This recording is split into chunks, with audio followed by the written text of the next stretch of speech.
I don't know that they're ghosts, but I'll refer to them as ghosts. I think when I hear the word ghost, I imagine the spirit of a dead person.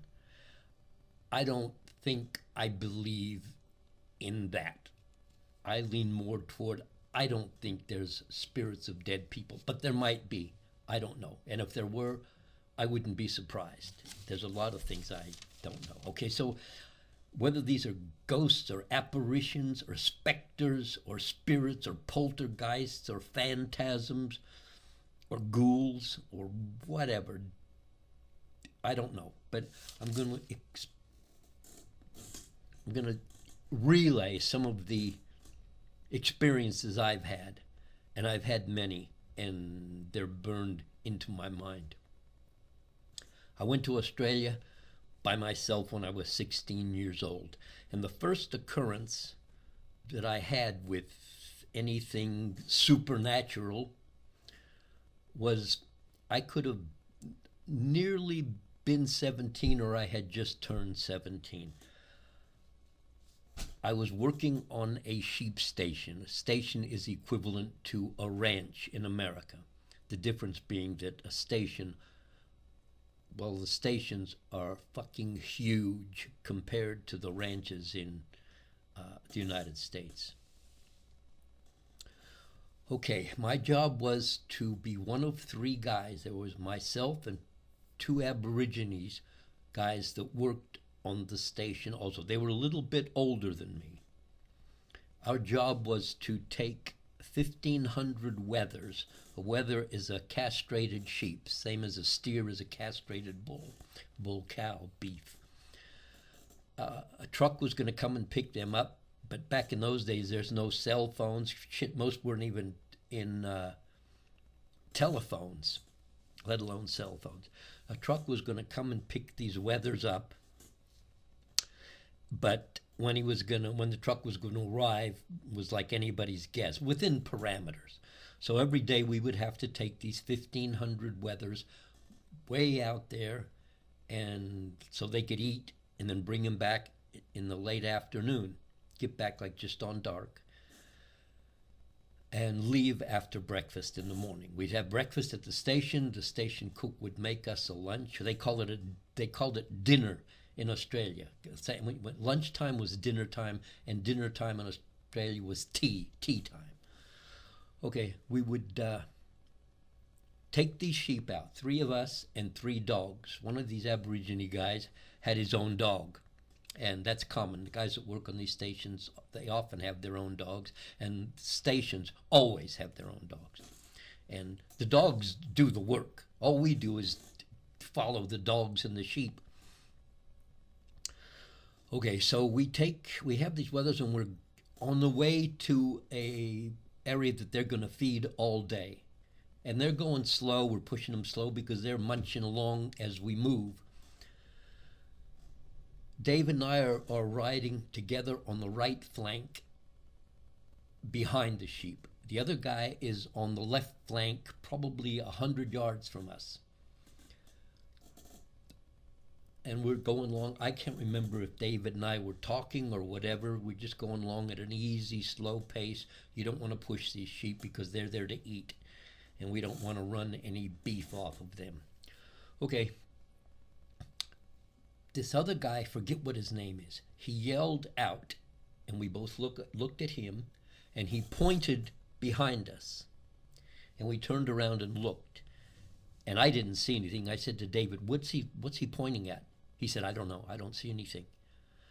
And we looked back over to him, kind of like, what are you talking about?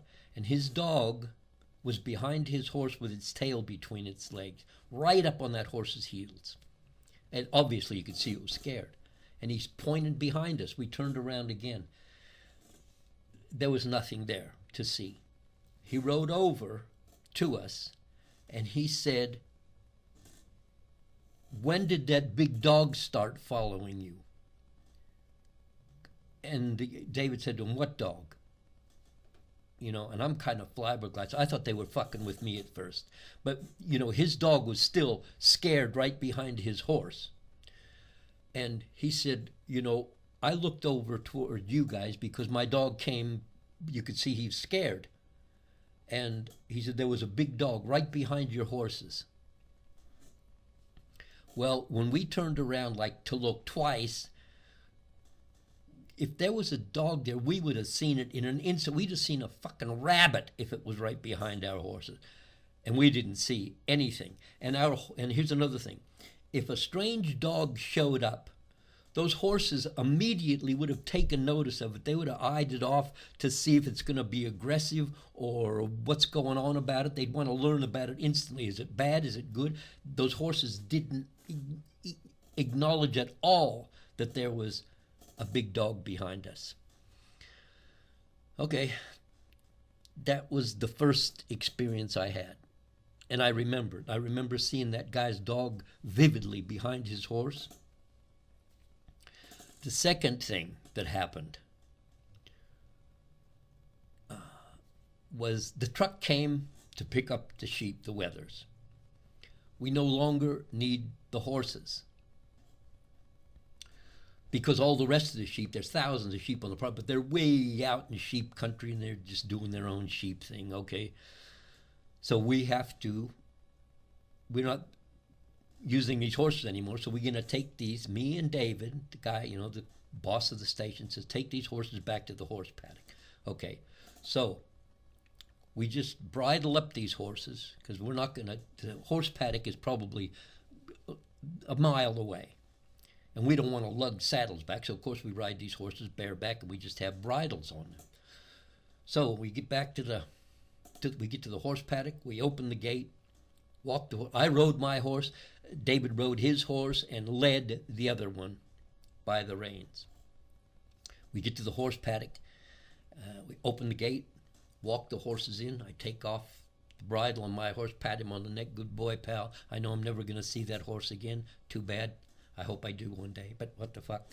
Okay, so anyway, we let these horses go, and they just turn around, they start walking out. They're going to do their horse thing. So I start walking away. Well, he's closing the gate. I start walking away, and I'm not far from him, maybe 10 feet away. And he catches up with me, and he's carrying two bridles. I'm carrying one bridle. And we're just walking down the road, and he's pointing at things to me like bird tracks and tracks of little animals and kangaroo tracks. Okay. We're maybe 100 yards from the gate, the horse paddock gate, and he's to my right. We're walking back to the station, and to my left, off to the side of the road, behind some bushes, not real thick brush, because Australia, there's not a lot of thick brush areas. We can hear this, a horse walking right alongside of us at the same speed, and I stopped and he stopped, and I looked looked through the bushes, because I thought what happened is he left the gate open, and that horse was following me back. I used to give him a half of bread on my sandwich, and a horse like that, they'll eat meat, they eat anything you give them. And I couldn't say anything. We start walking again, and the horse starts walking again.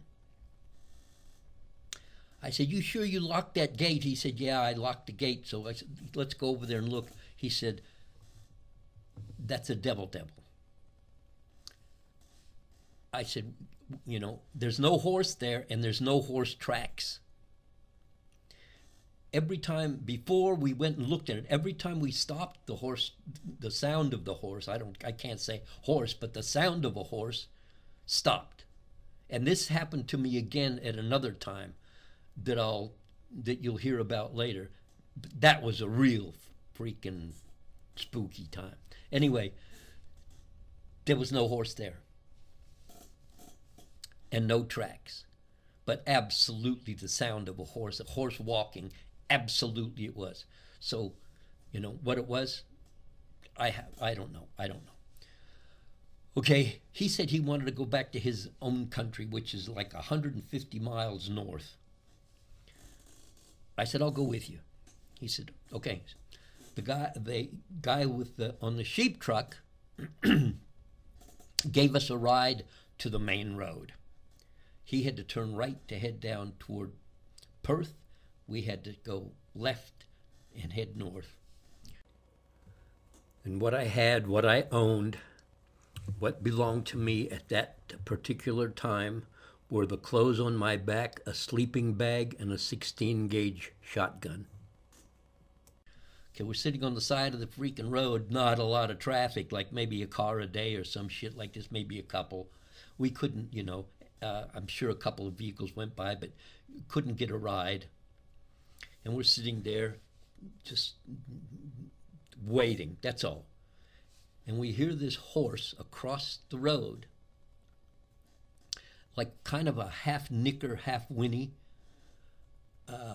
not real loud, but loud enough for us to hear. And he said to me, "Did you hear that horse?" I said, "Yeah." Then we heard it again. And I came up with the bright idea. I said, "Why don't we see if we can catch that horse and we can start riding? And even if we never get a ride, like in a couple of days, we'll be there." He said, "Okay, let's do it." What we were going to use for a bridle, I don't know, maybe you could use our belts, or who knows, doesn't matter.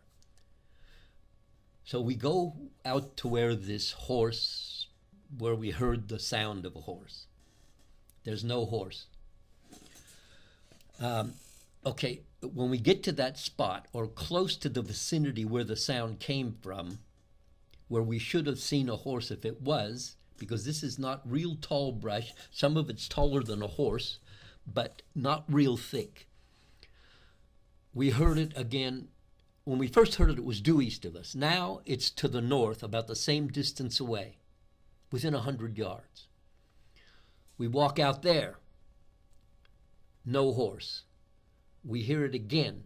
Due east of us, no horse. He said, "We're not going to go out there." He said, "That's a devil. And they wants us to get lost out there." And why a devil would want us to be lost, I don't know. I have no idea. But I said, "How do you look?" He said, "Look at the ground." He said, "No tracks." He said, "I knew." He said, "Right away when we were at the other place, there was no tracks. I just wanted to show you this, that there are things here that white men don't know about." Great. And I always got on good with Aborigines. I lived with Aborigines for a while. Okay, that was that story there. Then, I'm not going to carry on telling any more stories right now. This probably went too long, but I have some spectacular experiences to relate if you're interested. And I'll tell you about Ouija board experiences that will make your hair stand up.